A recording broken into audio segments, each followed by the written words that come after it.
Hey everyone, Silver Contrail here. I just went out and finally got a hold of the new starter deck, the Link Strike, and I finally got my hands on the Link monsters. In 2 days, I'm going to be going to the Code of the Duelist sneak preview, so I hope that I'll be able to pick up some more Link monsters then to play around with ahead of the full release of Code of the Duelist, which has some more Link monsters. I won't say there's a lot. In fact, probably my biggest criticism of this new rule change is that there aren't really a lot of Link monsters to play around with right now. And there's an obvious reason why we don't have a whole bunch, because Konami wants to juice us for a while and slowly trickle them out. But realistically, we need more. We need more to play this new mandatory mechanic in the game, and right away having these 3 come out, that's nice, but to have the rules take effect on the same day, not quite as nice. So I'm not a big fan of that. I do like Link monsters though. I think it's a cool mechanic. I wish that the format was better balanced with them. So I wanted to do some early impressions on the starter deck. I guess I should say late impressions, because it is a little bit later in the time frame of people making these openings and all that kind of stuff. These cards have been out for 2 weeks now, I think.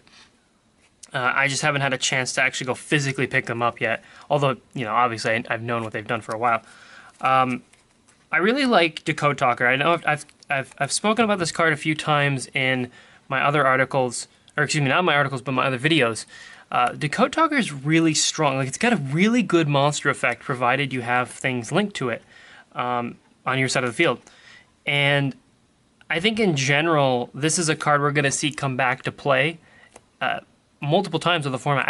I really think this is like the Stardust Dragon of Links, or the Utopia, where it's going to be useful on and off. And I actually think it's better than Utopia in terms of where its utility lies. Right, so Utopia was if you got attacked or not, then it mattered. With Decode Talker, whenever something is getting targeted on your side of the field, things are being targeted all the time. And this doesn't just stop activations, it stops card effects as well. So you can stop, I believe, you can stop True King's Return, for example, when that targets something, because Decode Talker does negate effects as well as card activations. So I think it's a really good card. Honeybot, I am not so sure. It is a really cheap, kind of mid-level or stepping stone Link monster, and those are important. Like finding the stepping stone Link monsters that lead you to the Link 3s and the Link 4s is going to be really crucial, right? We want to have monsters that we can transfer and turn into bigger Link monsters, and Honeybot can be one of those cards. It does require Cyberse cards, of course, as you know. All of these cards are Cyberse cards, so 2 Link Spiders is going to get you a Honeybot, and its effect is. It's okay. You can use it to protect things, but Honeybot itself is going to die pretty fast. And then you could say the same about Decode Talker, right? Its attack isn't terribly high. You're going to need to protect it. And of course, it's giving your opponent a link marker, or a link pointer, a link arrow, actually, excuse me, if you play it into your extra monster zone, which is probably the last place you want to keep it. Conversely, there's of course Link Spider. Link Spider is pretty simple.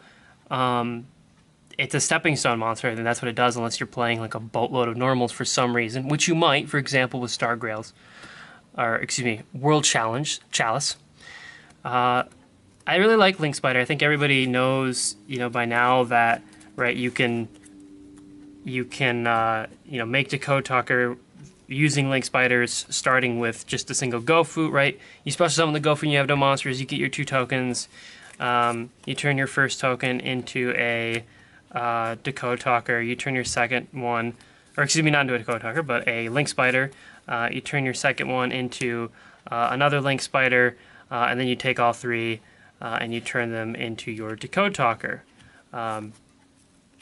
which is pretty easy, pretty straightforward, right? So you get your Decode Talker, it goes right into your extra monster zone. The downside about that is Gofu is probably not going to stay with us for very long. Remember, it is limited in the OCG for a reason, and it's because of that combo. Link Spider in general is a really cool card. I think we'll see more of it in the future, just because it takes just a normal monster. You can use a token, you can use a number of cards, you know, Mystic Shine Balls, but especially the token part, I think will always be important with Link Spider, because it's not like they're just going to give up the token mechanic because, oh no, we can't make tokens anymore because Link Spider is too good. No, Link Spider is always going to stay around. I've tried to use this card with Mecha Phantom Beast and I've not had a lot of luck. So if you have any advice for that, let me know, because I mean, the bigger problem is that Mecha Phantom Beasts kind of suck. Even as good as they have ever been, right at the ARG where they topped, with Olion, right, with the new card coming out that really isn't that good, Link Spider doesn't really help them as much as I would like it to. So it plays a weird role of being kind of a Cyverse card, which, or being a Cyverse card, which is great because there's lots of Cyverse cards in this set, and we want, you know, as many as we can. Of course, there is the Link Slayer, right, special summon from the hand. If you don't have any monsters, discard 2, so you can destroy 2 of your opponent's back row. Link Slayer is a really good card, and it's really nice to see it in the starter deck. It's probably one of the reasons to get the starter deck if you're actually looking to, you know, pick it up beyond just the Link monsters. It's generally speaking, it's not a bad card. I wouldn't be surprised to see this inside decks for decks that want to discard lots of monsters. Right now, I mean, outside of maybe Vendreads would play this card, but in general, I think this is a really good going second card.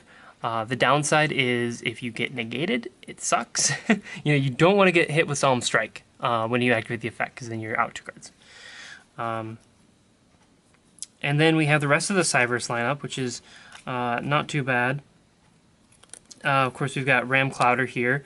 So Ram Clouder is pretty neat, and you can just, you know, tribute a monster, summon back a Cyverse card.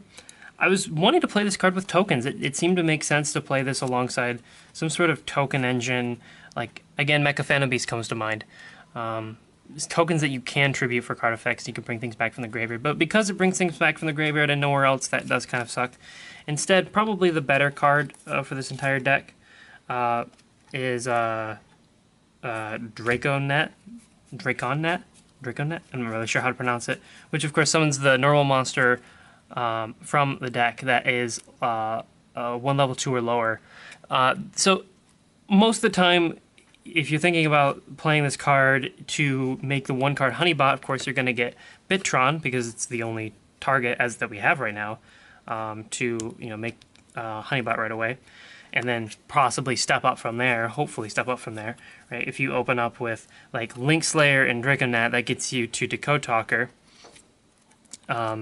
pretty quickly, but yeah, that's going to burn a lot of your cards, and then you don't really have a big follow-up play. So as nice as something like Draconet is, it really is just kind of a cute supplemental way to get to Honeybot, which is fine, but, you know, could be better. So those are my thoughts on the starter deck. In general, I really like it, and I'm looking forward to picking up more Link monsters soon. So thank you guys for watching, and until next time then.